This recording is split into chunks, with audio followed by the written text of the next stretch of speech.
Pemirsa, Anda menyaksikan Update, saya Kevin Egan. Anggota DPR RI Henry Yosodiningrat mendatangi Mapolda Metro Jaya. Ia menyerahkan petisi agar pihak kepolisian segera menangkap Imam Besar FPI Rizik Syihab yang kini tersandung sejumlah kasus yang dilaporkan ke Polri.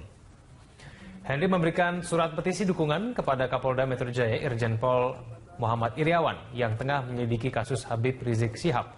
Politikus PDIP ini meminta kepolisian tidak ragu untuk menangkap dan menahan Rizik Syihab. Henry menilai Rizik terus-menerus telah melakukan berbagai perbuatan dan ucapan yang berisi provokasi, caci maki, dan fitnah ke berbagai pihak. Selain itu, Henry menilai kepolisian sudah memiliki bukti yang cukup atas sejumlah kasus yang dilaporkan masyarakat. Sebelumnya, Henry Yosodiningrat juga memberikan surat petisi yang sama kepada Kapolri Jenderal Tito Karnavian. Idealnya apa sih, Pak? Saya tidak membuat laporan polisi. Saya menyampaikan surat yang intinya minta perhatian institusi Polri. Kenapa ke Polda? Karena ada beberapa laporan itu ditangani oleh Polda Metro Jaya.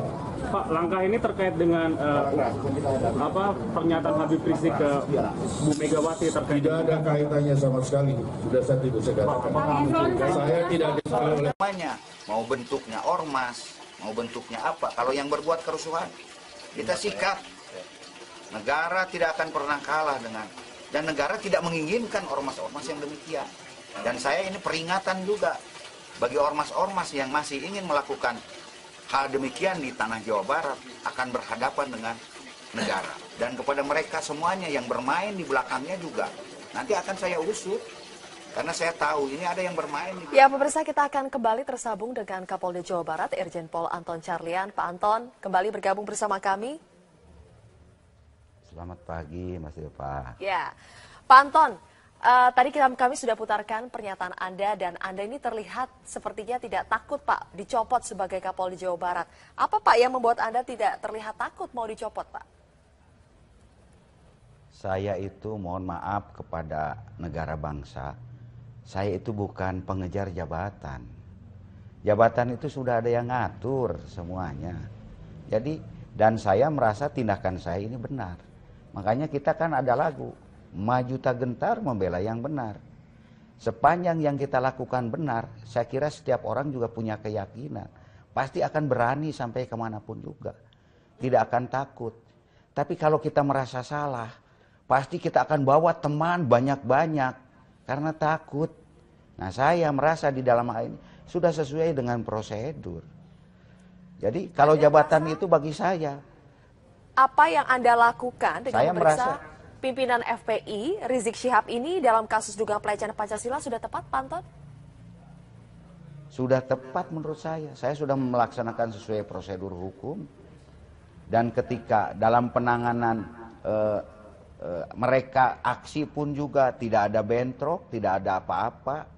Mereka yang duluan menyerang, menganiaya, mereka yang melakukan pengrusakan, mereka yang melakukan pembakaran. Kok Kapolda yang minta dicopot? Kan lucu. Ini kan jangan dibalik-balik dengan mengatasnamakan agama. Masyarakat sekarang sudah pintar. Yang paling dipermasalahkan dari Anda ini kan mana yang benar.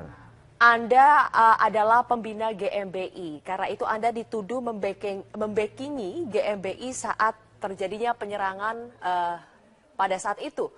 Apa tanggapan Anda, Pak Anton? Betulkah Anda membackingi GMBI? Saya kira saya sebagai pembina itu bukan hanya satu ormas saja. Saya ada 35. Dan kemudian sekarang membackingi apa? Apa yang dilakukan oleh GMBI? Apakah GMBI melakukan penganiayaan? Apakah GMBI melakukan penyerangan? Tidak ada satupun juga yang dilakukan oleh GMBI. Bukan saya membela GMBI. Silahkan tanya di TKP kepada seluruh masyarakat. Menggores satu mobil EPI pun juga nggak ada. Menyerang satu orang EPI pun juga ada. Merusak tidak ada. Terus membackingi apa? Apa yang dilakukan oleh GMBI? Jadi jangan dibulak-balik begitu. Pak Anton, Anda sudah menjadi pembina GMBI ini sejak kapan, Pak? Saya sejak tahun 2005. Sejak Kapolri Priangan. Oke. Kalau Ya, sejak 2005 dan bukan berarti hanya satu sudah saja. sekitar 12 tahun Pak ya? Iya betul. Dan bukan hanya GMBI, A-Boxer pun juga saya pembinanya. Memang boleh Pak ya, seorang anggota kepolisian menjadi pembina ormas tertentu? Boleh. Kita jadi pembina poli juga boleh. Jadi pembina karate juga boleh. Bahkan itu kan sudah menjadi kebiasaan. Yang tidak boleh itu adalah secara struktural menjadi pengurus. Karena menjadi pembina itu kan di luar struktur. Kenapa? Karena kita polisi ini sebagai pembina masyarakat, makanya aja Binmas. Kenapa? Agar organisasi-organisasi itu tidak radikal, tidak anarkis, tidak jadi tukang fitnah, tidak jadi perusuh, sehingga taat dalam beraturan dan taat kepada Pancasila. Jangan mungkin saja ada ormas-ormas tertentu yang memang punya tujuan yang ingin mengganti ideologi. Nah, kita harus jewer organisasi-organisasi yang begitu. Sudah ada Pak indikasi ormas yang mau mengganti Pancasila? Sudah ada temukan indikasinya? Ya sudah jelas. Yang menamakan dirinya Rizik Syihab itu sudah jelas-jelas di hashtagnya juga NKRI Syariah. Kalau Syariah itu kan berdasarkan syariat Islam. Itu sudah jelas-jelas ingin mengganti ideologi negara. Nah ini yang harus kita waspadai bersama. Makanya bukankah mohon pemeriksaan masyarakat Rizik Syihab ini masih berlanjut Pak? Masih berproses kan? Iya betul. Masih berproses. Oke, Justru lalu itu Pak yang Anton, sekarang sebetulnya tadi Anda kan katakan sudah ada boleh begitu ya seorang anggota kepolisian menjadi pembina ormas. Bolehnya itu atas dasar apa Pak? Peraturan mana yang menyebutkan demikian? Kenapa? Sekarang saya ingin tanya, peraturan mana yang tidak membolehkan? Tidak ada. Kalau tidak dibolehkan kan mungkin kita juga tidak boleh menjadi pembina poli, pembina karate. Jadi justru saya ingin bertanya, yang ada di dalam Perkap itu struktural, pengurus. Tapi kalau pembina itu kan di luar, jangankan itu. Presiden saja dulu itu bahkan menjadi pembina Ketua Dewan Pembina Parpol, coba. Itu kan jabatan rangkap. Dan saya yakin menteri-menteri juga sekarang mungkin pejabat struktural jadi pembina poli, jadi pembina bulu tangkis, bahkan jadi yang penting untuk kemaslahatan dan tidak mengganggu tugas sehari-hari. Jadi tidak ada larangan. Justru jangan mempermasalahkan yang bukan masalah. Pembina jadi saja seizin dipermasalahkan. atasan Pak ya?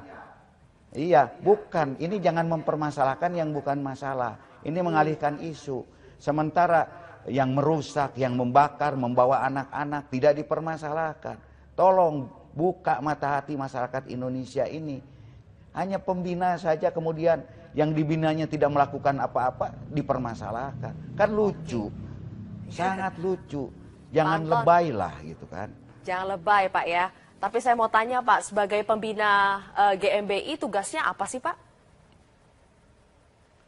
Tugasnya biar mereka ini menjadi manusia yang beradab, biar taat kepada aturan. Dan kalau di GMBI secara skep dan struktural saja saya itu tidak ada. Hanya moral saya saja. Boleh ditanya, ada nggak skepnya? Nggak ada. Moral saja sebagai anggota polisi ingin agar ormas-ormas itu tidak radikal. Ormas-ormas itu jangan berkelakuan seperti preman. Kalau ada yang radikal pun juga, mari kita luruskan agar mereka jadi beradab. Karena salah satu tujuan pendidikan itu membangun manusia yang berakhlak dan beradab. Nah, polisi agar mereka taat peraturan. Jadi saya di GMBI juga nggak ada skepnya, hanya moral saja. Tapi saya akui, kalau memang saya pembina, ya pembina. Kenapa mesti takut? Karena yang saya lakukan adalah benar. Dan kalau ini kebenaran dianggap salah, saya nggak masalah. Oke. Pak Anton, setelah Anda di demo, apakah akan tetap melanjutkan pemeriksaan terhadap Rizik Syihab? Terus apa urusannya dengan demo? Negara kita bukan negara jalanan. Memang semua masalah ditentukan dengan demo. Kalau begitu negara republik demo saja. Tidak, saya tidak akan pernah mundur. Makanya saya bilang lucu ini. Jadi ini aneh dan kepada masyarakat, dan saya tidak takut sedikit pun juga. Kenapa? Karena saya merasa benar. Bukan saya pemberani. Kenapa? Yang saya lakukan itu merasa benar.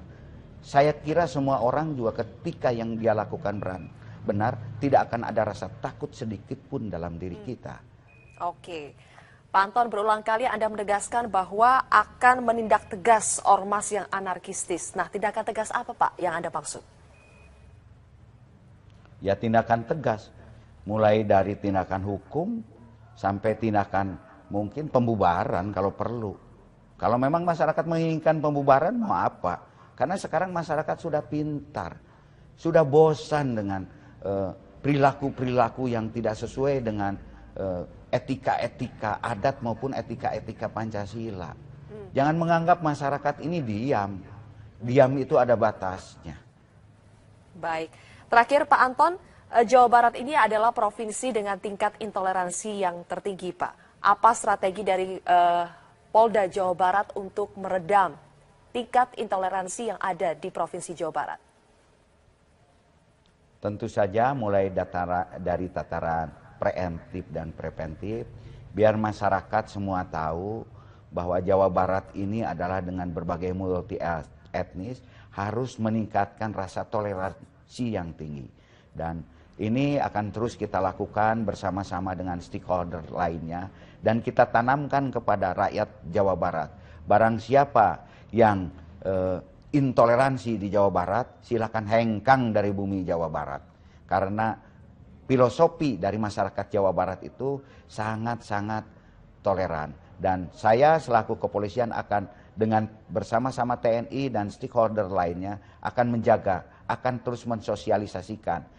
Biar rasa toleransi itu menjadi salah satu sifat dan perilaku yang bisa kita tunjukkan dalam perbuatannya sehari-hari sesuai dengan sila Pancasila yang pertama, yaitu ketuhanan yang Maha Esa. Mari kita saling menghargai dalam beragama, dalam berperilaku, bahwa kita menyadari negara kita ini multi etnis, multi culture, sehingga kita justru dengan keberagaman ini menjadi sebuah kekuatan. Bhinneka Tunggal Ika, jangan mempertajam kebinekaannya. Mari kita persatukan keikaannya, kesatuannya. Sehingga ini menjadi sebuah kekuatan yang luar biasa bagi bangsa Indonesia.